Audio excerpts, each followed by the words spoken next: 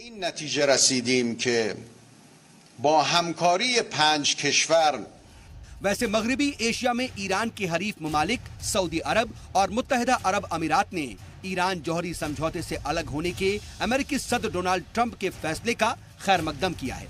लेकिन सियासी माहिरीन का मानना है कि अमेरिकी सदर ट्रंप के इस फैसले का दुनिया भर में असर होगा। इससे न सिर्फ ईरान की तिजारत और मईशत मुतासिर होगी बल्कि मगरबी एशिया में भी कशीदगी बढ़ेगी। ब्यूरो रिपोर्ट, जी सलाम। तो सऊद, अगर अभी देखा जाए तो अगर अमेरिका के लिए, अगर ओबामा के लिए बात करें तो ये एक अचीवमेंट था, और वहीं अगर डोनाल्ड ट्रंप की बात की जाए तो उन्होंने कहा ये तारीखी भूल थी, ये ब्लंडर था। तो देखा जा सकता है कि दोनों किस तरह से कॉन्ट्रास्ट जो है वो बात कर रहे हैं। लेकिन ये भी देखना काफी अहम होगा अगर खासतौर पर बात की जाए हिंदुस्तान के तनाजुल में कि कितना असर पड़ने वाला है हिंदुस्तान के लिए, खासतौर पर जिस तरह से डिप्लोमेटिक रिश्ते हैं हिंदुस्तान के तमाम ममालिक से, चाहे ईरान की बात की जाए या फिर अमेरिका की बात की जाए या और तमाम जितने भी ममालिक हैं जो इस मुआहदे में मौजूद थे। और तमाम मेहमान हमारे साथ स्टूडियो में मौजूद हैं। सऊद, आप उनका तारुफ एक बार करा दें। जी हाँ, हमारे साथ 4 खास मेहमान इस वक्त स्टूडियो में मौजूद है। एक बार फिर से आपका तारुफ करा देते हैं उनसे। हमारे साथ मशहूर इकोनॉमिस्ट डॉक्टर सौरभ अग्रवाल साहब मौजूद हैं। इसके अलावा हमारे साथ फॉरेन एक्सपर्ट रविंद्र सचदेव जी मौजूद हैं। साथ ही हमारे पैनल में आज हैं मिडिल ईस्ट के एक्सपर्ट अखलाक उस्मानी साहब और जे.के. त्रिपाठी साहब, जो कि फॉर्मर एम्बेसडर। आप सभी का एक बार फिर से बहुत इस्तकबाल जी। और शुरुआत में करना चाहूंगी जे.के. त्रिपाठी साहब आपसे, क्योंकि ये जानना बहुत जरूरी है कि जब ये हालात बदल रहे हैं तो ऐसे में हिंदुस्तान के अगर तनाजुल में हम बात करते हैं तो हिंदुस्तान के लिए ये कितना मुश्किल घड़ी है और किस तरह के असरात हिंदुस्तान के ऊपर होंगे इसके। देखिए, वाकई ये हिंदुस्तान के लिए बड़ा चैलेंजिंग है और इसके कई वजूहात है। एक तो ये देखिए कि पाकिस्तान को नलिफाई करने के लिए, पाकिस्तान को चेक करने के लिए हमने ईरान के साथ अपने रिश्ते बढ़ाए। अब अगर ये होता है कि ट्रंप साहब ये कहते हैं कि नहीं जी, ईरान के साथ ईरान के ऊपर पाबंदियां लगी हैं और ईरान के साथ जो रिश्ता रखेगा उसके साथ हम रिश्ता नहीं रखेंगे, हमारे ऊपर प्रेशर डालते हैं, तो हमारे लिए एक ही चीज हो जाएगी। दूसरी चीज देखिए, पिछले साल ईरान तीसरा सबसे बड़ा सप्लायर तेल का बन के उभरा है हमारे इंडिया के लिए। बिल्कुल। और सऊदी और इराक के बाद और अमेरिका के साथ अभी हमने पिछले साल ही अभी हमने पहली खेप टेक्सास ऑयल की ली है। तो अभी अमेरिका के साथ हमारी शुरुआत है। लेकिन ईरान के साथ अगर हमें तेल के रिश्ते पर हाथ खींचना पड़ेगा तो हमें दूसरे मार्केट या दूसरी जगहों की तलाश करनी पड़ेगी, जो कि काफी मुश्किल हो सकता है। सर, मैं एक छोटा सा सवाल आपसे इस पर जरूर पूछना चाहूंगा। हिंदुस्तान के नुक्ता नजर से हम बात कर रहे हैं तो क्या 2 सवाल है मेरा इसी में जुड़ा हुआ कि क्या आने वाले वक्त में हमें कोई एक पार्टनर चुनना पड़ेगा, अमेरिका या ईरान के साथ में से कोई एक के साथ हमें जाना पड़ेगा, और अगर जाना पड़ेगा तो डेफिनेटली हम ये देखेंगे कि हमारे लिए इस खित्ते के हिसाब से और आलमी जो रिश्ते हैं उसके हिसाब से किसके साथ जाने में भलाई है और किसके साथ जाने में खतरा है, तो हमको क्या स्टैंड लेना पड़ेगा? देखिए, अभी मेरे ख्याल से ऐसा वक्त नहीं आया है, ऐसी नौबत नहीं आई है कि हमें दोनों में से किसी को चुनना पड़े। लेकिन कुछ अगर ऐसे ही हालात रहे तो कुछ वक्त में ये बात आगे आएगी कि हमें इनका साथ देना चाहिए या उनका साथ देना चाहिए। हमारे रिश्ते अमेरिका के साथ भी बहुत जरूरी हैं और हमारे रिश्ते उतने ही अहम ईरान के साथ हैं। इसलिए हमको उस वक्त ये देखना होगा कि अगर हमारी तेल की सप्लाई की सिचुएशन बढ़ती है और ईरान के अलावा अगर दूसरे मुल्कों से तेल की सप्लाई हमें ज्यादा मिलती है तो हो सकता है कि हम ईरान का साथ उस वक्त ईरान के साथ छोड़ने के लिए अमेरिका का वो करें। लेकिन एक चीज आपको ध्यान रखनी पड़ेगी कि इस मामले में ईरान का साथ चीन भी दे रहा है। जी हाँ सर, मैं यही तो जानना भी चाह रहा हूं, क्योंकि अगर हम ऐसा कर लेते हैं ना सर कि ठीक है अमेरिका के साथ जाते हैं, ईरान के साथ नहीं जाते हैं, तो उसका असर हमें तो अपने रिजीम में बहुत पड़ेगा, एशिया में पड़ेगा, क्योंकि चाइना उसके साथ है, पाकिस्तान भी ईरान के साथ जाने की बात करेगा और लगातार लगा भी हुआ है उसी रास्ते पे वो। तो हमें कम से कम आने वाले वक्त में यह भी देखना होगा कि हम यहां पर भी बैलेंस बनाए रखें और हमें यह देखना होगा कि हमारा इकोनॉमिक इंटरेस्ट सबसे बड़ा कहां पर है जी, और उसको इस तरह से बैलेंस बनाए रखना होगा कि ताकि कोई दूसरा मुल्क या दूसरी पार्टी उसको बहुत बुरी तरह से इफेक्ट न कर सके। बिल्कुल, क्योंकि काफी बड़ा स्टेक जो है हिंदुस्तान का लगा हुआ है, चाहे चाबहार हम पोर्ट की बात करें, चाहे तेल का जिस तरह से एक्सपोर्ट होता है ईरान से और इंपोर्ट करते हैं हम, तो बहुत बड़ा जो है स्टेक हिंदुस्तान का लगा हुआ है। सौरभ जी, मैं आपसे ये समझना चाहूंगी कि अगर इकोनॉमी के लिहाज से हम देखते हैं तो हिंदुस्तान के ऊपर कितना असर इसका पड़ सकता है, क्योंकि सबकी निगाहें लगी हुई हैं। अभी हमने देखा हाल ही में रूहानी साहब आए थे हिंदुस्तान, लगे रहा था कि हिंदुस्तान से और ईरान के रिश्ते जो हैं जो और मजबूत हो रहे हैं, जो तेल का जो इंपोर्ट है वो और ज्यादा बढ़ेगा, इस पर बहुत जोर भी दिया गया था, लग रहा था दुगना हो जाएगा। क्या आपको लग रहा है इन सब चीजों पर अब असर पड़ेगा? देखिए, इसमें बड़ी बात यह है कि देखिए उन्होंने अपनी डील को कह रहे हैं खत्म करेंगे, उसमें कोई प्रॉब्लम नहीं, लेकिन उन्होंने कह दिया कोई भी जो ईरान का सपोर्ट करेगा हम उसके अगेंस्ट भी इकोनॉमिक सैंक्शंस करेंगे। तो ये एक बहुत खतरे की बात है, क्योंकि हमारा कुछ 50 करोड़ डॉलर का उनके साथ इकोनॉमिक ट्रांजैक्शंस हैं, जो कि लगभग 3,300 करोड़ रुपए के आसपास बनता है। ये काफी बड़ा है। वो अगर थर्ड लार्जेस्ट सप्लायर है तो हम थर्ड लार्जेस्ट इंपोर्टर हैं ऑयल के।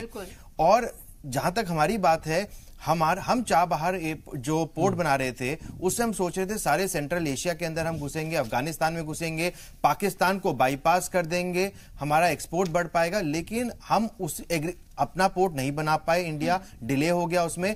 अब पाकिस्तान और चाइना दोनों उनको वू कर रहे हैं ईरान को, और ईरान ने इनवाइट भी कर लिया उन दोनों को।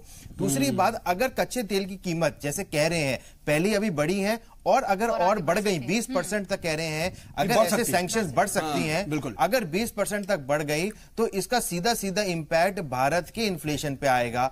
अगर इन्फ्लेशन जो अभी 4.5-5% पर है वो बढ़ गया तो उसका सीधा इंपैक्ट जीडीपी आएगा, जो कि कम हो जाएगी। पहले ही अनएम्प्लॉयमेंट से हम जूझ रहे हैं, और अगर ग्रोथ भी कम हो गई तो ये दोहरी मार हो जाएगी, ये सीधे ही मोदी गवर्नमेंट की पुअर परफॉर्मेंस पे आ जाएगी। जबकि उनका कोई रोल नहीं है। मौजूदा गवर्नमेंट की बात जरूर करना चाहूंगा, क्योंकि 2019 में हमारे वहां जनरल इंतखाबात होंगे, और अगर ये 2-4-5 महीने में इसके असर दिखने लगेंगे तो डेफिनेटली 2019 पर इसका असर पड़ जाएगा। ये डिपेंड करता है सारा पॉलिटिकल कैसे डील करते हैं। देखिए, अगर देखिए अब क्योंकि हम ओवर फ्रेंडली हो रहे हैं अमेरिका के साथ, अगर हम ये डिसाइड करते हैं कि हम यूएस के साथ जाएंगे, इजराइल के साथ जाएंगे, सऊदी अरेबिया के साथ जाएंगे, तो ईरान गुस्सा खाएगा। और अगर यहां खराब होता है, अगर हम दोनों को डिप्लोमेटिकली मैनेज कर सकते हैं और इंडिया के लिए कोई सैंक्शंस नहीं लगते हैं, तो मेरे हिसाब से हमें कोई प्रॉब्लम नहीं होनी चाहिए। दूसरी बात, हमारा रीजनल इन्फ्लुएंस जो है वो कम हो सकता है। अभी क्या हुआ है, चाइना पूरी पकड़ बना रखा है श्रीलंका के ऊपर भी, नेपाल के ऊपर भी, पाकिस्तान के ऊपर भी।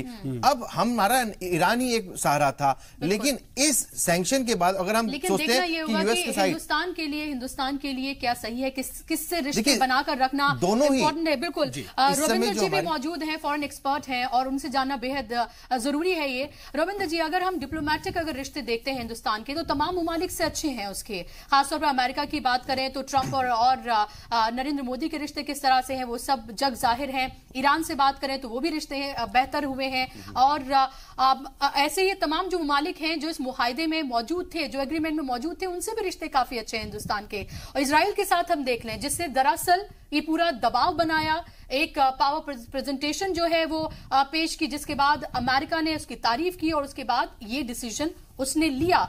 तो ऐसे में हिंदुस्तान के लिए अभी आप कितनी मुश्किल सिचुएशन देख रहे हैं? आई थिंक 2-3 चीजें। एक तो जैसे पहले स्पीकर्स भी कह रहे थे, इसका इम्पैक्ट बायलैटरल छोड़िए ईरान इंडिया पे, वर्ल्ड की क्रूड ऑयल प्राइसेस पे पड़ेगा। और वो जो इम्पैक्ट है, कोई एस्टीमेट आ रहा था मेरे ख्याल से कि अगर ऑयल प्राइसेस $10 प्रति बैरल बढ़ जाती हैं, जो कि चांस है 70 से 80, 75, 80 तक पहुंचने का, तो हमारी जीडीपी पे अराउंड 0.6% लॉस हो सकता है। काफी मेजर है वो। दैट्स फॉरगेटिंग कि ईरान से हम खरीदे ना खरीदे, हम जहां से भी खरीदे, अगर क्रूड ऑयल की प्राइसेस बढ़ती है, पहली बात। दूसरी बात, अभी जो सैंक्शंस आ रही है इनमें थोड़ा टाइम है। इसमें 2 टाइमलाइंस हैं, एक 3 महीने की और एक 6 महीने की, जो कि सारी कंट्रीज को एक तरह का नोटिस दिया गया कि आप जो भी ट्रांजैक्शंस कर रहे हैं ईरान के साथ, उनके बैंकिंग सिस्टम के साथ, उनकी ऑयल इंडस्ट्री के साथ, आप उसको रिड्यूस कीजिए अगले 3 से 6 महीने में। उसके बाद प्रोविजन है, चांस है कि केस टू केस आप अमेरिका से नेगोशिएट कीजिए और वेवर लीजिए। तो जैसे मानिए हमारी ओएनजीसी, हम ऑयल फील्ड की बात कर रहे हैं, फराद भी जो गैस फील्ड्स की हमारी बात चल रही है, या चाबार पोर्ट की हम बात कर रहे हैं, तो उन केसेस के लिए हमें इन अ सेंस पावर प्ले हो जाएगा कि हमें अमेरिका को पिटिशन करना पड़ेगा कि वेव करो, so that we can continue working with Iran. तो ये कॉम्प्लिकेशंस बढ़ेंगी, नो डाउट। पर 1-2 चीज मैं और कहना चाहता हूं इसमें। देखिए, ट्रंप साहब जो कर रहे हैं, देखिए कौन चाहता है? ट्रंप चाह रहे हैं अपने डोमेस्टिक पावर बेस के लिए। उन्होंने जो जो अपनी इलेक्शन में प्रॉमिस करे, वो एक एक करके एग्जीक्यूट करते जा रहे हैं। चाहे वो ट्रैवल बैन हो, चाहे pulling out of Paris accord हो ऑन क्लाइमेट चेंज, चाहे ट्रांस पैसिफिक पार्टनरशिप हो, और अब ईरान डील को लेकर शुरू से कह रहे थे मैं इसमें वॉकआउट करूंगा, तो वो कर रहे हैं। खुश इसमें फिलहाल है ईरान, सऊदी अरेबिया। तो बैक एंड में कोई डील्स हैं डेफिनेटली। लेकिन रॉबिन जी, इससे जुड़ा हुआ मेरा सवाल ये है कि अगर हम देखें और तमाम जो दूसरे कंट्रीज हैं जो इस मुआहदे में शामिल थे, उन्होंने इसको दरअसल अफसोसनाक बताया है। तो क्या अगर ईरान ये कह रहा है कि हमारे अगर दूसरे जो ममालिक हैं जो इस एग्रीमेंट में शामिल थे, अगर वो हमारे साथ रहते हैं तो हम इस मुआहदे को, इस एग्रीमेंट को जारी रखेंगे, तो अगर वो तमाम जो कंट्रीज हैं वो ईरान के साथ अगर रहते हैं, तो फिर इसका असर किस तरह से होगा? उसका मेजर है, जैसे मानिए जर्मनी, फ्रांस एंड ब्रिटेन कह रहे हैं। नाउ एयरबस जो कि यूरोपियन कंसोर्शियम है, उनका काफी बड़ा ऑर्डर है, करीब 10 या 15 बिलियन डॉलर्स का टू सप्लाई एयरक्राफ्ट। बोइंग का भी है करीब 20 बिलियन का, तो बोइंग तो कर नहीं पाएगा, अमेरिकन है। बट ये यूरोपियन देश जो कह रहे हैं हम कर सकते हैं, करेंगे, इनका एयरबस का है। अगर एयरबस प्रोसीड करता है अपने कॉन्ट्रैक्ट में ईरान के साथ, तो एयरबस के ऊपर सैंक्शंस लग जाएंगी। ठीक है, तो ये इसमें मैं एक छोटी सी पॉइंट और करना चाहूंगा लास्ट में। आप जो बैलेंस की बात कर रहे थे, ये ईरान सैंक्शंस की ही बात नहीं है। इंडिया पे इस समय एक और सैंक्शन का असर बहुत तगड़ा पड़ रहा है, जो कि हम समझ सकते हैं, रशिया को लेके। अमेरिका ने रशिया पे सैंक्शंस लगाए हैं फॉर मल्टीपल रीजंस। उसको लेके हमारी जो डिफेंस प्रोक्योरमेंट है, जो S-400 मिसाइल डिफेंस सिस्टम्स, हम नहीं ले पा रहे हैं रशिया से इस समय। और इनफैक्ट हमारी डिप्लोमेसी और व्हाटएवर हमारी लीडरशिप डिस्कस कर रही है हाई लेवल पे कि हमें वेवर दिया जाए टू बाय दैट। बिल्कुल, अमेरिका के जो सैंक्शंस आते हैं, इनका इंपैक्ट कुछ पता नहीं कहां से किस एलिमेंट पे आ जाए। अखलाक उस्मानी साहब, मैं आपके पास आना चाह रहा हूं। आप मिडिल ईस्ट के एक्सपर्ट हैं सर, हम ये समझना चाह रहे हैं कि चलिए अभी हमने हिंदुस्तान के नुक्ता नजर से तो देख लिया, लेकिन मिडिल ईस्ट पर इसका क्या असर पड़ेगा? क्योंकि देखिए, हम देख रहे हैं कि जैसा कि इस मुआहदे में बने हुए जो दूसरे ममालिक थे, वो अभी भी इसकी पासदारी कर रहे हैं, साफ तौर पर बने हुए हैं, कह रहे हैं कि हम इसमें बने रहेंगे और अमेरिका ऐसा नहीं कर सकता। और फेडरिका मोगेरिनी की अगर बात कर ली जाए, या फिर चाइना की तरफ से जो बयान सामने आया, या इमैनुअल मैक्रो की तरफ से जो बात कही गई, ये कहीं ना कहीं अमेरिका को साइड ही तो कर रहे हैं। ठीक है, वो अभी बाद में इसका क्या असर होगा, लेकिन सीधे तौर पर अमेरिका को ये बता रहे हैं कि हम आपके साथ नहीं हैं। इसका असर क्या पड़ेगा इस पूरी रिजीम पर? देखिए, सबसे पहले तो मैं सभी एक्सपर्ट्स की मैंने बात सुनी। मैं बता दूं उनको कि ब्रेंट में और टेक्सास में दुनिया के तेल बाजार को निगमित करने वाले, उनको रेगुलराइज करने वाले जो 2 बाजार हैं, उन दोनों में करीब 15% का हाइक आ चुका है पिछले 2 दिनों के अंदर। जब से ये लग रहा था कि प्रीपोन किया था, अंदेशे के वक्त में ही इतना बदलाव आ गया। जी, आज का भाव जो अभी मुझे पता चला इंटरनेट से कि $74.6 है ब्रेंट का, और टेक्सास का 68.48। तो तेल का जो दाम बढ़ना था वो तो बढ़ चुका है। आप इस पूरी डील में इसको सिर्फ 2 नुक्ते नजर से देखें कि इसके बेनिफिशियरी कौन है और इसमें नुकसान में कौन है। जब आप बेनिफिशियरी में गिनेंगे तो आपको पता चलेगा कि सिर्फ 2 हैं। एक का नाम सऊदी अरब है, दूसरे का नाम इजराइल है। इजराइल खुद अमेरिका नुकसान में है।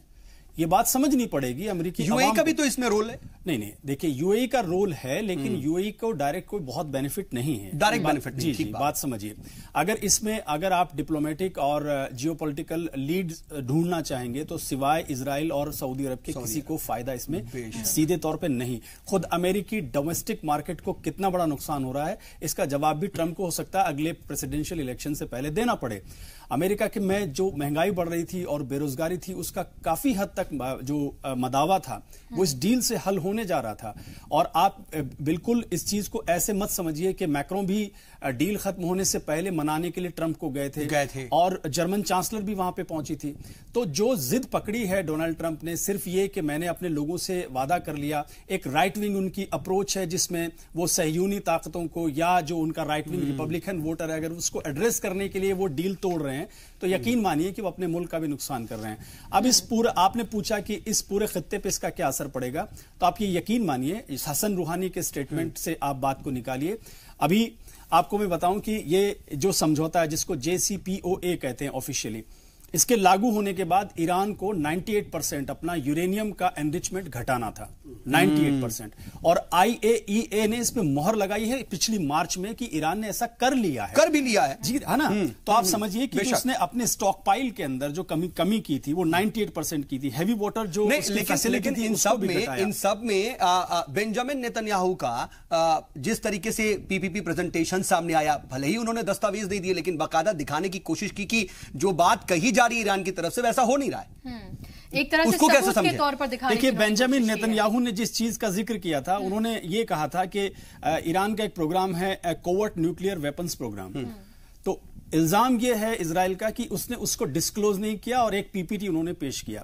इसी तरह का झूठ वो पहले भी बोल चुके हैं यूनाइटेड नेशंस की उस पूरी प्रेजेंटेशन में, जिसमें उन्होंने ईरान के ऊपर बड़े संगीन इल्जाम लगाए जिसकी कोई निशानदेही, कोई उसको साबित नहीं कर पाया। यहाँ ये समझना जरूरी है कि इजराइल के लिए बहुत जरूरी है कि ईरान किसी भी हाल में कमजोर रहे, क्योंकि इस पूरे खित्ते में वो अकेली ऐसी ताकत है जो सैनिक तौर पर इतनी मजबूत है कि वो ईरान का किसी भी मामले में जवाब दे सकती है। 1 2 इजराइल और वहाबी फोर्सेस का अलायंस है, ये सब जानते हैं। सऊदी अरब का जो प्रिंस है, जो अपने आप जो तानाशाह है, मोहम्मद बिन सलमान, वो सब तरफ जो इजरायली ताकतों के साथ मिल रहा है और ईरान के अगेंस्ट एक अलायंस बनाया। तो जाहिर है कि जवाब में ईरान ने भी एक अलायंस बनाया है। ईरान है, उसमें चाइना है, रशिया है, सीरिया है, लेबनान है, बहरीन की नाराज जनता है, यमन की नाराज जनता है, कतर की नाराज जनता है और सऊदी अरब की वो नाराज शिया जनता है जिसका बॉर्डर फारस की खाड़ी से लगता है। लग रहा है कि अगर हम इस पूरी चीज को देखते हैं, जिस तरह से आपने बताया कि किस तरह से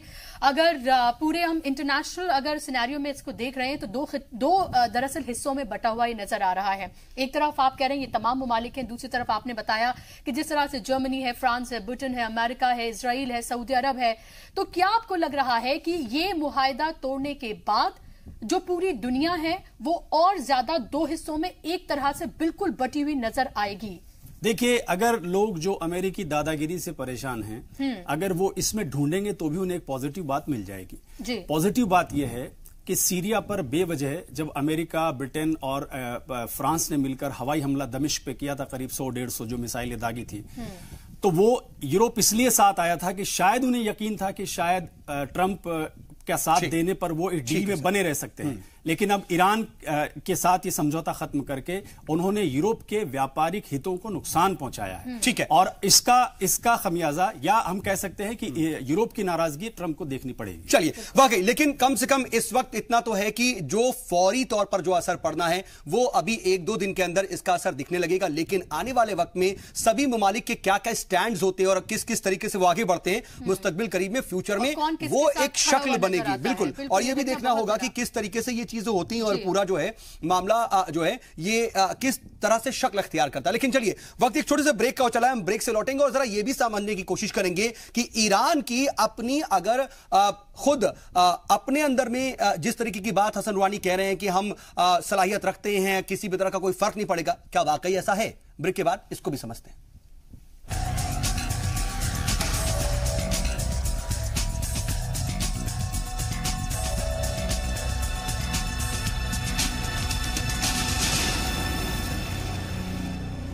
ब्रेक के बाद एक बार फिर से आप सभी का इस्तकबाल है। आप देख रहे हैं आज का मुद्दा, और आज हम बात कर रहे हैं जिस तरह से अमेरिका ने ईरान के साथ जो मुआहिदा तोड़ा है उसका किस तरह से हिंदुस्तान के ऊपर असर पड़ेगा, उसके डिप्लोमेटिक रिश्ते जो हैं दूसरे ममालिक से उस पर क्या असर पड़ेगा, उसकी इकोनॉमी पे क्या असर पड़ेगा, इन तमाम पहलुओं पर हम बात कर रहे हैं। और जेके त्रिपाठी जी, मैं आपसे सवाल ये पूछना चाहती हूं दरअसल कि अगर हम देखते हैं लगातार जिस तरह से अमेरिका ने जब से मुआहिदा तोड़ा है उसके साथ जो ममालिक मौजूद थे उन्होंने ईरान का सपोर्ट करने की बात कही और उसे अफसोसनाक बताया है।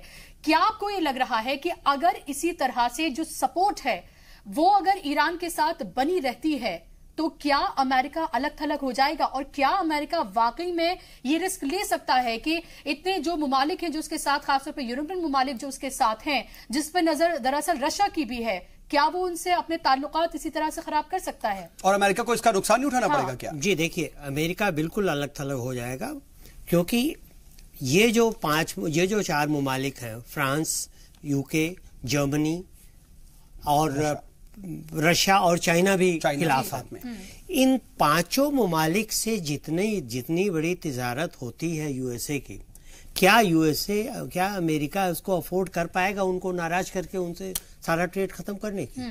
और इनकी वजह से सिर्फ यही नहीं, और भी कुछ ममालिक से उसके ट्रेड पे नुकसान होगा, गलत इफेक्ट पड़ेगा। तो ये एक तो ये चीज है। दूसरी चीज ये आपने जो पूछा कि क्या अमेरिका को आगे चल के नुकसान होगा, अमेरिका को आगे चल के बिल्कुल नुकसान होगा।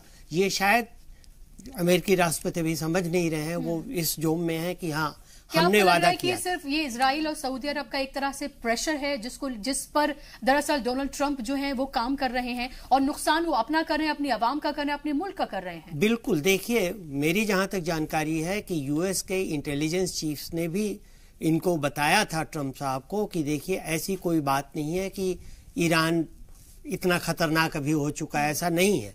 लेकिन उसको दरकिनार करते हुए ट्रंप साहब ने नेतन्याहू की बात को माना, और चूंकि उनके सऊदी अरेबिया के साथ भी रिश्ते अच्छे हैं तो इसलिए इन दोनों के प्रेशर में वो आ गए हैं, और इस दबाव के वजह से वो जो कर रहे हैं वो आगे आने वाले वक्त में अमेरिका के लिए नुकसानदेह। ठीक है सर। रविंद्र सर, आप देखिए बार बार जो है ना रिलेशनशिप्स की बात हो रही है, और आप फॉरेन एक्सपर्ट हैं और रिलेशनशिप्स को बेहतर समझते हैं कि आखिर कोई मुल्क किसने अपने रिलेशनशिप को कितनी तरीके से और किस डिप्लोमेटिक एस्पेक्ट के साथ किसके साथ बरकरार रखेगा। हम इंडिया की अगर बात करें तो उसको पूरे एशिया को देखना है और अपने रिजीम को देखना है कि वो किस तरीके से यहां पर बनाए रखेगा। चाबहार की हम बात कर रहे हैं, वहां पर लगातार हम कोशिश कर रहे थे, लेकिन अगर यहां पर चाइना भी आगे आ रहा है, पाकिस्तान भी आ रहा है, तो डेफिनेटली यहां पर इंडिया कमजोर पड़ेगा। और अगर अमेरिका नहीं चाहता है कि हम ईरान के साथ इस मामले में या फिर आगे रिश्ते बेहतर रखें, तो इस रिजीम में इंडिया कमजोर पड़ेगा, और कतई इंडिया ये चाहेगा नहीं। इसके लिए क्या कर सकता है, किस तरीके से आगे स्टेप्स उठाने पड़ेंगे और कैसे घेराबंदी करनी होगी? डेफिनेटली इंडिया की जियोपॉलिटिकल सिचुएशन को तो इससे नुकसान हो रहा है, क्योंकि चाबार पोर्ट में जैसे बात अभी होती, चाइना को ऑलरेडी ईरान ने इनवाइट कर लिया था पिछले हफ्ते ही, और पाकिस्तान को भी और अब तो और ज्यादा चाइना में मूव अहेड। तो जियोपॉलिटिकल में हमें इसमें बेसिकली ये रहेगा, डिस्कशंस रहेंगी, नेगोशिएशंस रहेंगी, हम वेवर मांगेंगे 3 महीने 6 महीने, हम बोलेंगे, हम कन्विंस करने के प्रयास करेंगे अमेरिका को, अमेरिकन गवर्नमेंट को कि हमारा जैसे मानो चाबार में इन्वेस्टमेंट है, इसको वेव कर दिया जाए, इसको एग्जेम्पशन कर दिया जाए फ्रॉम सैंक्शंस।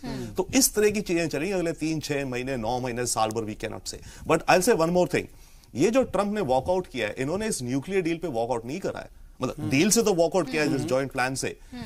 न्यूक्लियर रिजीम को लेकर के ईरान पूरी कंप्लायंस में चल रहा है, as far as everybody knows, IAEA ने भी कहा है। बेशक ट्रंप और अमेरिकन गवर्नमेंट ये कह रही कि ईरान के जो बैलिस्टिक मिसाइल्स प्रोग्राम है और ईरान का जो पार्टिसिपेशन है अदर मिडिल ईस्ट के एरियाज में, वो कंट्रोल नहीं हो रहा। तो वो कह रहे हैं कि Iran is a trouble maker. तो ट्रंप ये कह रहे हैं कि ईरान ट्रबल मेकर है, हमने जो डील बनाई हमने ठीक डील नहीं बनाई, हमें इनको न्यूक्लियर एनर्जी को यूज करने के लिए। सर बस यही तो बात है ना कि अगर डील सही नहीं बनी थी तो उसमें तरमीम की भी बात की जा सकती थी, लेकिन ट्रंप ने कभी भी उसमें अमेंडमेंट की बात की ही नहीं, ये भी नहीं कहा कि इसमें सुधार होना चाहिए। वो सीधे कह रहे थे कि ये ठीक नहीं है, तबाहकुन है, मैं नहीं रहूंगा इसमें। नो डेफिनेटली, वो तो नेगोशिएशन स्टाइल है। देखिए ट्रंप साहब New York style real estate agent, deal maker, negotiating style लेकर के चलते हैं, and it's coming out also. अब नॉर्थ कोरिया में देखिए, fire and fury, rocket man, ये वो कह कर आकर के नाउ हो सकता है परसों जब भी सिंगापुर में जावे मिले किम से माय बेस्ट फ्रेंड कह दे। तो words and diplomacy Trump administration में बड़ी अजीब हो गई है, you can not predict it. बिल्कुल, और वो कभी भी कुछ भी कर सकते हैं जो आप एक्सपेक्ट नहीं करते हैं, दरअसल ट्रंप वही करते हैं।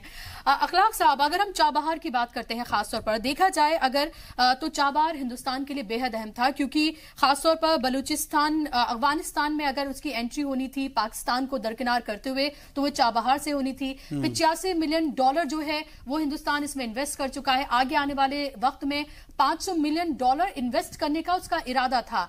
अगर वाकई में अमेरिका का दबाव हिंदुस्तान के ऊपर इसी तरह से पड़ता है जिस तरह के रिश्ते हैं, और ट्रंप ऐसा कर सकते हैं कि वो नरेंद्र मोदी से सीधे बात करें इस पूरे मामले को लेकर कि ईरान से उसके आगे आने वाले दिनों में ताल्लुकात किस तरह के रहेंगे, तो हिंदुस्तान को तो बहुत बड़ा नुकसान हो जाएगा। देखिए, आप पहले सैंक्शंस की डेफिनेशन समझिए। सैंक्शंस होते क्या हैं? जी, सैंक्शन का मतलब ये होता है कि अमेरिका ने ये कह दिया कि फलां कंपनी, कोई भी एक्स कंपनी किसी भी मुल्क की, हमारे यहां पर ब्लैक लिस्ट है। अब उस कंपनी का दुनिया के किसी भी दूसरे मुल्क से अगर कोई भी ताल्लुक होता है तो फिर सीरीज में अमेरिका उन कंपनियों को ब्लैक लिस्ट करती जाती है। तो ठीक है, लोग किसी एक मुल्क का दूसरे मुल्क से धंधा करने के लिए उसे डॉलर की जरूरत पड़ती है और फिर अमेरिका से वो डॉलर सप्लाई रुकती है और बहुत सारी परेशानी आती है। तो सैंक्शन का मतलब ये होता है। आप चाहें तो सैंक्शंस ना भी माने, जैसे ईरान के साथ में हिंदुस्तान ने मनमोहन सिंह की हुकूमत में लंबे वक्त तक जो तिजारत की तेल खरीदने में, उसमें 3 सिस्टम अपनाए गए। पहला, हम बार्टर करते हैं, आप हमें तेल दीजिए, इसके बदले हम आपको दवाइयां देते हैं, हम आपको सामान देते हैं, हॉस्पिटल, कल पुर्जे, ये सब देते हैं। दूसरी डील ये है कि आप हमें तेल दीजिए, हम आपको गोल्ड देते हैं, $9। और तीसरा ये है कि आप हमसे इंडियन रूपी ले लें और उसको इंटरनेशनल मार्केट में चेंज करा लें। तो ये थोड़ा आसान जबान में मैंने बताया कि कैसे आप इनसे डील करते हैं। अब चूंकि भारत की नंबर 1 जो ब्लू चिप कंपनियां मान लें, या भारत की जो नौरत्न कंपनियां हैं, वो चाबहार के अंदर इन्वॉल्व हैं, तो उनको हम ऐसे नहीं छोड़ सकते अमेरिकन सैंक्शंस के बहाने। आपका डाउट बिल्कुल सही है, हिंदुस्तान के सामने बहुत बड़ी मुसीबत आने वाली है अगर हमने उससे नहीं डील किया। और मैं सर की बात से बहुत इत्तेफाक रखता हूं कि हम वेवर मांगने के अलावा कोई रास्ता ढूंढ नहीं पाएंगे। और ऐसी कंडीशन में अगर अमेरिका के सैंक्शंस लागू हो गए हैं, ऐसी कंडीशन में हम चाइना और पाकिस्तान को ईरान में मजबूत होता हुआ देखेंगे। लेकिन सर, मैं आ रहा हूं आपके पास। सौरभ अग्रवाल जी, हम इकोनॉमिकल फ्रंट में देखें तो ये जो मुआहदा तोड़ा गया या फिर इससे दस्तबरदार हुआ अमेरिका, ये वाकई बहुत अहम तरीन साबित होगा हिंदुस्तान के लिए भी, क्योंकि अभी हिंदुस्तान, अगर हम देखा जाए कि तेल की खपत में वर्ल्ड का तीसरे नंबर पर आता है तेल की खपत के मामले में। लेकिन आने वाले वक्त में ये खपत बढ़ेगी, उसको अलग अलग मार्केट ढूंढनी होंगी तेल के लिए, और थर्ड सप्लायर हमारे लिए ईरान था। क्या कोई दूसरा हमारे पास मौजूद है कि हम तेल के लिए उसको देखें, चाबहार से अलग हट करके, क्योंकि चाबहार के बाद हमारे लिए तेल भी बहुत इंपॉर्टेंट फैक्टर है। और इन सब के साथ इकोनॉमिकल फ्रंट में आने वाले वक्त में क्या इसका सीधा असर हमारे ऊपर नहीं पड़ेगा? नहीं, इसका सीधा असर तो पड़ेगा ही पड़ेगा, वो तो हमने अभी सारे डिस्कशन में देखा ही। लेकिन हमें समझना होगा कि ट्रंप जो इतने प्रोफाउंड बिजनेसमैन है, अमेरिका के प्रेसिडेंट भी हैं, उन्होंने ऐसा स्टेप लिया क्यों? अमेरिका जो है टोटल कंट्रोल चाहता है। और देखिए, बाकी सब मेंबर्स को ये भी पॉलिटिक्स हो सकती है कि बाकी सारे लोग, चाहे वो ईयू है चाहे चाइना है, वो सपोर्ट कर रहे हैं। ईरान भी एग्री कर रहा है कि मैं इसका एग्रीमेंट का पार्ट रहूंगा। तो एग्रीमेंट तो रहा, लेकिन अमेरिका आउट हो गया, तो उसका हो सकता है अमेरिका को कोई फायदा हो। दूसरी बात, अमेरिका जो चाहता था कि 2030 के बाद भी जो यूरेनियम एनरिचमेंट है या फ्यूल है, उसके ऊपर लिमिट्स मेंटेन रहेंगी और अमेरिका डिसाइड करेगा कि, और जो ये जो ईयू है, चाइना, वो डिसाइड करें, जो कि एग्रीमेंट के अंदर नहीं मेंशन थी। तो बार बार ट्रंप एडमिनिस्ट्रेशन बार बार उनको कहता रहा ईरान को कि 2030 के बाद भी हम मैनेज करेंगे, जो कि एग्रीमेंट साइलेंट था। तो हो सकता है एक तरह से ट्रंप एडमिनिस्ट्रेशन ईरान पे, देखिए अमेरिका की इकोनॉमी बहुत बड़ी है, वो एक सुपर बुल है, वो तो लोन लिए जा रहा है, उन्होंने 100 सालों के लिए लोन ले लिया, उनको कोई फर्क नहीं पड़ता, चाइना से भी ले रहा है, सबसे ले रहा है। अमेरिकन इकोनॉमी इतनी बड़ी है, इतनी बुलिश है कि उसको एक ईरान जैसे देश के साथ सैंक्शन लगाने पे मुझे नहीं लगता बहुत ज्यादा फर्क पड़ने वाला है। लेकिन वर्ल्ड इकोनॉमी, दूसरी बात जो ये वर्ल्ड बढ़ता जा रहा है, हमारे चाइना के साथ भी देखिए एक शांघाई कोऑपरेटिव ऑर्गेनाइजेशन है, उसके अंदर इस समय चाइना है, इंडिया है, पाकिस्तान है। अब अगर चाइना ईरान को इन्वाइट कर लेता है और हम उसमें रहते हैं, तो एक तरह से यूएस सोचेगा कि एक पूरा वर्ल्ड बन रहा है मेरे अगेंस्ट रहता है। इस तरह का जो एक माहौल बन रहा है, उससे बड़ी प्रॉब्लम बन सकती है। ये देखना बेहद अहम है कि अगर खास तौर पर बात की जाती है रशिया की, तो रशिया इसमें किस तरह का रोल अदा करे। रोविंद्र जी, अगर रशिया की हम बात करते हैं तो रशिया के लिए तो एक तरह से विन विन सिचुएशन नजर आ रही है, क्योंकि वो बैठा हुआ सिर्फ देख रहा है। अगर अमेरिका की बात करें, उसके साथ जो यूरोपियन ममालिक हैं जिनके साथ मुआहिदा था, अगर वो ईरान का साथ देने की कोशिश करते हैं तो जाहिर सी बात है ईरान और रशिया पहले से ही साथ में है। और कहीं ना कहीं से और जो दूसरे ममालिक हैं, चाहे चाइना की बात करें तो उसके लिए माना जाता है कि रशिया उसके साथ खड़ा हुआ है। तो ऐसे में क्या आपको नहीं लग रहा कि रशिया के लिए सबसे ज्यादा ये विन विन सिचुएशन है? नहीं, डेफिनेटली यस, इस गेम में फिलहाल रशिया का अच्छा पोजीशन है, बट एक बात याद रखिए, रशिया चाहे जितना भी बड़ा हो रहा और सुपर पावर था, बट आज की तारीख में दुनिया में रशिया भी स्ट्रगल कर रहा है अपना महत्व बनाने के लिए जियोपॉलिटिक्स में।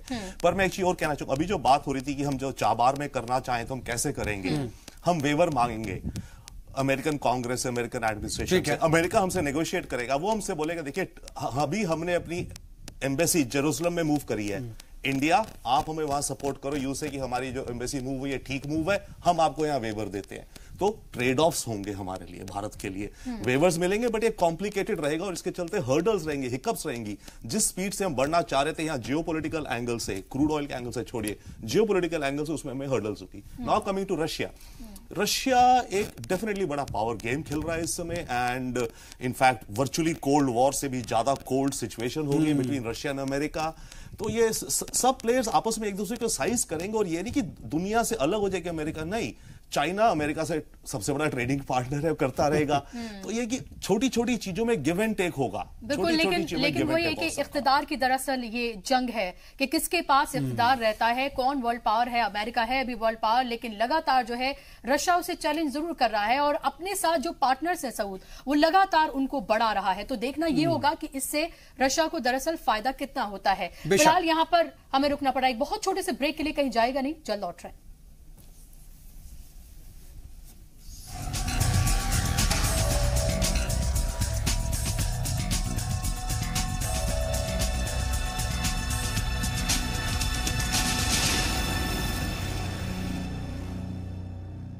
ब्रेक के बाद एक बार फिर से आपका इस्तकबाल है। आज का मुद्दा में आज हम बात कर रहे हैं कि आखिर जिस तरीके से अमेरिका और ईरान ने अमेरिका ने दरअसल अपने आप को ईरान के जौहरी समझौते से दस्तबरदार कर दिया है, उसका क्या कुछ असर पड़ेगा, और साथ ही यह भी कि हिंदुस्तान के लिए आगे की हिकमत अमली क्या अपनानी पड़ेगी, क्योंकि यह बहुत इंपॉर्टेंट फैक्टर क्रिएट करेगा इंडिया के भी पॉइंट ऑफ व्यू से। इस पर हम बातचीत करो, हमारे साथ बातचीत के लिए खास पैनल मौजूद है। लेकिन बुशरा, देखिए ये जो एक रिजीम है, हमको यह जरूर देखना होगा कि इंडिया जो है एशिया में अपनी जो एक तरीके से बालादरतरी बढ़ा रहा था, उसके लिहाज से भी उसका असर सीधे तौर पर हमारे ऊपर पड़ेगा, और हमको अगला स्टेप भी लेना बहुत मुश्किल होगा कि कैसे बढ़े। और क्या, और इसके अलावा अगर हम देखें तो अभी जनरल इलेक्शन भी है सऊद, और ऐसे में क्या वाकई में हिंदुस्तान इतना बड़ा रिस्क ले सकता है? क्योंकि अगर ईरान से उसके ताल्लुकात अमेरिका के कहने पर खराब होते हैं तो सीधे तौर पर इसका असर जो है वो हिंदुस्तान की इकोनॉमी पर पड़ना ही है। अखलाक साहब, अगर हम देखें, अगर फिलहाल तो 2019 में आम लोकसभा इलेक्शंस हैं, और अभी असेंबली इलेक्शंस है कई स्टेट्स में, अभी कर्नाटक में हाल ही में है, और ये कहा जा रहा है कि अभी तेल के भाव दरअसल इसलिए नहीं बढ़ाए गए हैं क्योंकि कर्नाटक में इलेक्शंस है, और जैसे इलेक्शन खत्म होंगे फौरन ही यहां पर पेट्रोल और डीजल के दाम जो हैं वो बढ़ेंगे। ऐसे मुश्किल दौर में क्या आपको लग रहा है कि नरेंद्र मोदी हुकूमत जो है वाकई में ईरान से अमेरिका के कहने पर, इजराइल के दबाव पर, क्या अपने ताल्लुकात को उस तरह से जिस तरह से बढ़ रहे थे ईरान के साथ, उसको बीच में रोकेगा, पीछे हटेगा, बैकफुट पर आएंगे? क्या बैकफुट पर आएंगे? देखिए, मुझे ऐसा लगता है कि ये केस टू केस डिपेंड करता है। और जहां तक तेल के दाम की बात आपने कही, कर्नाटक के चुनाव के बाद में अगर बीजेपी सरकार तेल के दाम बढ़ा भी देती है, जो उसकी मजबूरी भी होगी, क्योंकि हमारे यहाँ पे बहुत तेल को साफ करने का जो धंधा है उसमें बहुत प्राइवेट प्लेयर्स इन्वॉल्व होते हैं, और उनका ख्याल रखना हर सरकार की मजबूरी होती है। तो ये जो 75 ब्रांड प्राइस चला गया है, अगर ये 100 चला गया तो आप ये समझिए कि हिंदुस्तान की कोई ताकत पेट्रोल के दाम रिटेल प्राइस में 100 रुपया पर लीटर से कम नहीं होने देगी, और ऐसी कंडीशन में बीजेपी के सामने बहुत बड़ी मुश्किल होगी, क्योंकि बैक टू बैक 3-4 स्टेट में इलेक्शन है, राजस्थान, मध्य प्रदेश, छत्तीसगढ़, मिजोरम, और कहा जा रहा है कि ये चारों स्टेट के जो इलेक्शन होंगे, कर्नाटक भूल जाइए, क्योंकि तब तक बंबई वालों को तेल 50 रुपए का। इसमें मैं एक चीज जरूर पूछना चाहूंगा आपसे कि अगर हम 2014 के इलेक्शन देखें, उससे पहले भी हम देख रहे थे कि क्रूड ऑयल के प्राइस जो है बहुत बढ़ रहे थे, लेकिन उस वक्त की यूपीए गवर्नमेंट ने हर कोशिश कोशिश की थी कि यहां पर कम से कम आम लोगों पर सीधा असर ना पड़े। क्या कोई हिकमत अमली अपनाई जा सकती है मरकजी हुकूमत की तरफ से? वो स्टेट देखिए, 22 स्टेट में बीजेपी की अपनी सरकार है, वो 22 के 22 स्टेट में जो स्टेट टैक्सेस होते हैं उसको कम करने की अपील कर सकती है, कोशिश करेगी। और अगर वो ऐसा करती है तो जाहिर है कि जो नॉन बीजेपी स्टेट हैं जैसे केरला, वेस्ट बंगाल, उनके ऊपर एक प्रेशर आएगा कि हमें भी कम करना पड़ेगा, वरना हमें, क्योंकि अगर वो थर्ड फ्रंट अलायंस बनाते हैं या कांग्रेस के साथ जाते हैं तो उन पे भी एक प्रेशर रहेगा कि देखो बीजेपी की हुकूमत में पैसे कम हो गए, आप नहीं कम कर रहे। तो ये एक उनके पास ऑप्शन है, इसके अलावा उनके पास कोई बहुत ज्यादा ऑप्शंस नहीं है। हम चूंकि आज के सब्जेक्ट पे स्टिक रहना चाहते हैं, इसलिए मैं आपको बता दूं कि ये जो ट्रम्प साहब बाहर आए हैं, इसका हिंदुस्तान की इकोनॉमी पे बहुत बुरा असर पड़ने जा रहा है। और अगर 0.6% जीडीपी के ओवरऑल हमारी कमाई पे असर पड़ता है तो आप ये समझिए कि एक लंबी बेरोजगारों की और फौज है जो सड़क पे आएगी, और इसको हम संभालना हमारे लिए वाकई मुश्किल होगा। जी, जाहिर सी बात है। और इसके अलावा रविंद्र जी, ऐसे हम ये देख रहे हैं कि हम बात तो करें हिंदुस्तान के तनाजुर में, और हम ये भी देख रहे हैं कि जिस तरह से अगर क्रूड ऑयल के प्राइस जो है आगे आने वाले वक्त में और बढ़ते हैं तो हिंदुस्तान पे सीधे सीधे जो है इसका असर पड़ने वाला है। लेकिन अगर स्ट्रेटेजिकली अगर हम देखते हैं तो हिंदुस्तान किस तरह से, हिंदुस्तान की हुकूमत जो है वो किस तरह की स्ट्रेटेजी जो है अपना सकती है ताकि उसके रिश्ते जो हैं वो चाहे सऊदी अरब से हो, इजराइल से हो, अमेरिका से हो, या फिर खुद ईरान से हो, वो दरअसल उसी तरह से बने रहे जैसे फिलहाल हैं, कम से कम 2019 के लोकसभा इलेक्शन तक। डेफिनेटली उसमें तो भारत और हमारी डिप्लोमेसी हर एंगल पे काम करेगी। पर मैं क्रूड प्राइसेस में एक और डायमेंशन आपके साथ शेयर करना चाहता हूं जो सबको पता है। देखिए, सऊदी अरेबिया के जो नए प्रिंस बने हैं मोहम्मद बिन MBS, इनका टारगेट है कि क्रूड ऑयल प्राइसेस $80 पर बैरल पहुंचनी चाहिए। सऊदी अरेबिया में बहुत अनएम्प्लॉयमेंट है, वो भी बहुत पैसा जनरेट करना चाहते हैं। ऑयल इकोनॉमी से हटके वो new knowledge industry, smart cities, उन्होंने करीब $500 बिलियन का प्लान बनाए। उन्होंने कैलकुलेट करा हमारे पास पैसा कहां से आएगा। ओपेक का कार्टल देख के उनका सिस्टमैटिक टारगेट चल रहा है कि $80 से ऊपर जाए क्रूड ऑयल। तो ये 75 है, तो कुछ टाइम में डेफिनेटली 80 तक तो वैसे ही पहुंच रहा था due to Saudi cartelisation.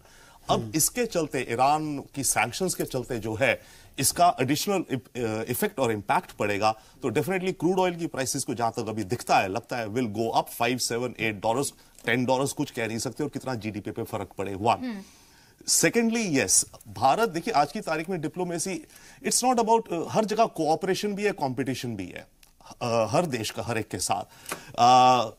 Other than north Korea और ईरान, जिन पे सैंक्शंस अमेरिका की बहुत कॉम्प्लिकेटेड आ गई हैं, हमारा चाइना से कोऑपरेशन भी है, कंपटीशन भी है, हमारे अमेरिका से भी कोऑपरेशन कंपटीशन है, सऊदी से definitely we are building good relations. UAE इस गेम में भी इंपॉर्टेंट है क्योंकि चाहे प्रेशर ज्यादा वोकली सऊदी और इजराइल का है, यूएई भी उसी खेमे में है जिन्होंने की मतलब ईरान के अपोज में चल रहे हैं। तो भारत इनसे रिलेशंस बनाएगा। बट यस, क्रूड ऑयल की वर्ल्ड प्राइसेस को हम डिक्टेट नहीं कर सकते। एट मोस्ट हम किसी और वेनेजुएला से लेने का सोचे, वहां भी हम नहीं ले सकते, वो बहुत सस्ता बेचेंगे हमें वेनेजुएला, बट वो भी सैंक्शंस में है। तो इसका कोई रास्ता बाहर नहीं दिखता मुझे अगले साल भर में क्रूड ऑयल। ठीक है सर, अब देखिए वक्त थोड़ा कम है तो हम जल्दी से अपने मेहमानों से ये समझ लेते हैं कि आखिर अब जो तमाम तरह के पहलुओं पर तो हमने बात की, लेकिन इंडिया को 2019 के तनाजुर में भी और किस तरीके से अब आगे कदम उठाना पड़ेगा और किस तरीके से उसके सामने चैलेंजेस हैं, क्योंकि सबके साथ रिलेशन बना रखने हैं। बिल्कुल बिल्कुल। और त्रिपाठी जी, अगर खासतौर पर हम देखते हैं कि जिस तरह से लगातार नरेंद्र मोदी के लिए कहा जाता है कि वो हर कुछ दिन बाद जो है किसी मुल्क में बैठे होते हैं, एक मजाक सा भी इसको बना लिया गया है, लेकिन दरअसल इसको इस तरह से भी देखा जाता है कि इंटरनेशनली तमाम ममालिक से दरअसल हिंदुस्तान ने अपने रिश्ते बहुत मजबूत किए हैं। चाहे वो हम चाइना की बात करें, चाहे डोकलाम तनाज़ा रहने के बावजूद भी जिस तरह से रिश्ते जो है मजबूत हुए हैं उसको भी देखना है। हालांकि पाकिस्तान से हमारे रिश्ते जो है वो लगातार खराब बने हुए हैं, लेकिन उसके बावजूद भी क्या आपको लग रहा है कि कोई भी इस तरह की कोई स्ट्रेटजी बनाई जा सकती है? अभी भी कोई बीच का रास्ता, कोई मिडिल वे बनाया जा सकता है जिससे तमाम जितने ममालिक हैं उनसे रिश्ते भी कायम रहें और हिंदुस्तान की इकोनॉमी पर और डिप्लोमेटिकली उस तरह का नुकसान ना हो? देखिए, इस मामले में मेरे ख्याल से बीच का रास्ता वही होगा जैसा कि संदेवा साहब ने कहा, रॉबिन जी ने, कि हमें सैंक्शंस में कुछ उनसे छूट लेनी होगी, और वो छूट अगर मिल जाती है तो उससे हमें थोड़ी राहत मिलेगी। और उसके साथ ही साथ हमें शायद ये मार्केट भी एक्सप्लोर करना पड़ेगा कि हमें इराक से हमारे ऑलरेडी इराक हमारा सबसे बड़ा सप्लायर है। इराक से भी और सप्लाई बढ़ाने की कोशिश करनी होगी, बेशक। रशिया से भी हम ले सकते हैं, कोशिश कर सकते हैं। तो ये सब चीजें, लेकिन बहुत ही हमें सावधानी से बहुत चौकन्ना होकर स्टडी वे में आगे बढ़ना होगा। सर, वक्त इजाजत नहीं दे रहा, इसलिए आप सभी मेहमान हमारे साथ जुड़े और बातचीत में शामिल हुए, इसके लिए आपका बहुत बहुत शुक्रिया। देखना होगा बुशा की आखिर किस तरीके से हिंदुस्तान अपनी स्ट्रेटजी आने वाले मुस्तकबिल में बनाता है, क्योंकि बड़ा चैलेंज हिंदुस्तान के लिए है। हिकमत अमली उसे बनानी होगी ताकि तमाम ममालिक से उसके रिश्ते भी उसी तरह से कायम रहे, हमवार रहे, और उसके साथ साथ इकोनॉमिक और डिप्लोमेटिक कोई भी उस तरह का असर सीधे तौर पर हिंदुस्तान पर ना पड़े। बहरहाल, और अब वक्त हो गया है आज की मुहिम का। जम्मू में वक्फ इमलाक की देखरेख के लिए बनाया गया रियासती वक्फ बोर्ड अपनी ही जमीन पर हुए नाजायज कब्जों को छुड़ाने में नाकाम साबित हो रहा है। एक तरफ जहां इस नाकामी के लिए रियासती हुकूमत के ताउन का रोना रोया जा रहा है, तो वहीं कुछ लोगों का यह मानना है कि इन जमीनों का अगर कमर्शियल इस्तेमाल हो जाए तो गरीब मुसलमानों को फायदा पहुंचाया जा सकता है। लेकिन ऐसा तभी मुमकिन है जब ये जमीनें नाजायज कब्जों से छुड़ाई जाएं। जी सलाम की मुहिम के तहत आज हम आपको जम्मू वक्फ बोर्ड की ऐसी ही हकीकत से वाकिफ कराने जा रहे हैं। चलते चलते देखिए जी सलाम की मुहिम। अपनी मुहिम के चलते आज हम पहुंच चुके हैं वक्फ बोर्ड का ये ऑफिस है। इसी बिल्डिंग में हम जानेंगे क्या वक्फ बोर्ड का जो अमल लाया गया था, जिस मकसद से लाया गया था, क्या उसमें कामयाबी मिली, किस हद तक मिली, और जो नाजायज कब्जे हो चुके हैं वक्फ बोर्ड की जमीन पर, उसको हटाने में कितना कामयाब हो पाई है वक्फ बोर्ड की इंतजामिया। ये सब हम जानेंगे अपनी जी सलाम की मुहिम में।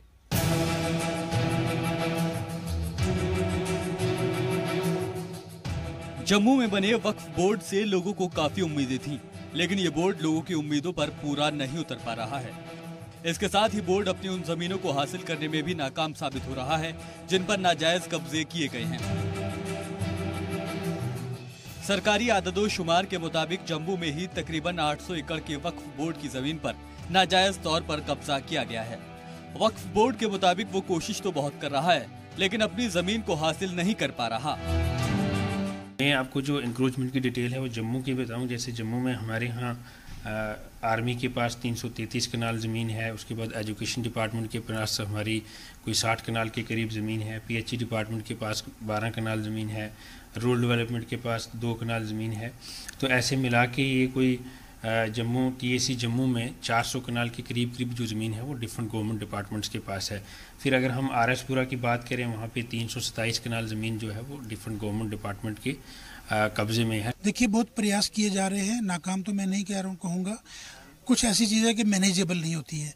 जैसे पुराने ज़माने में आपकी जम्मू के अंदर 69% मुस्लिम पॉपुलेशन थी, हर जगह के वहाँ के उन औकाफ में मस्जिदें थी, मस्जिदों के साथ प्रॉपर्टी पर्टिनेंट टू मॉस्क थी। जब वो लोग ही चले गए हैं, अब वो प्रॉपर्टी को संभालना एक बहुत बड़ा काम है। इन कब्जों के बीच यहाँ की कुछ बाअसर शख्सियात इस बात की कोशिश कर रहे हैं कि वक्फ की जमीनों का कमर्शियल इस्तेमाल हो सके, जिससे आने वाला पैसा मुसलमानों और गरीबों के फलाह के लिए खर्च किया जा सके।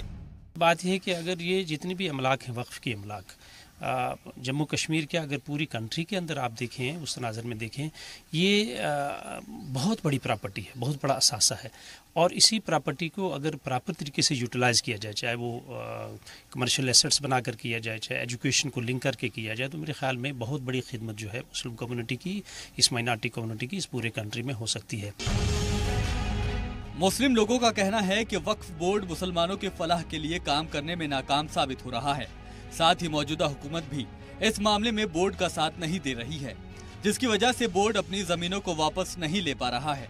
ये लोग भी मानते हैं कि अगर वक्फ की जमीनों का इस्तेमाल तालीमी इदारे बनाने के लिए किया जाए तो इससे मुसलमानों को काफी फायदा पहुंचेगा। जम्मू 47 से पहले 80% आबादी जो थी मुस्लिम थी। उसके बाद जनाब सारी तबाही हो गई, ज़मीनें लोगों ने कब्जे कर लिए, और इसकी जम्मू में बोर्ड नहीं है, औकाफ कौंसिल है।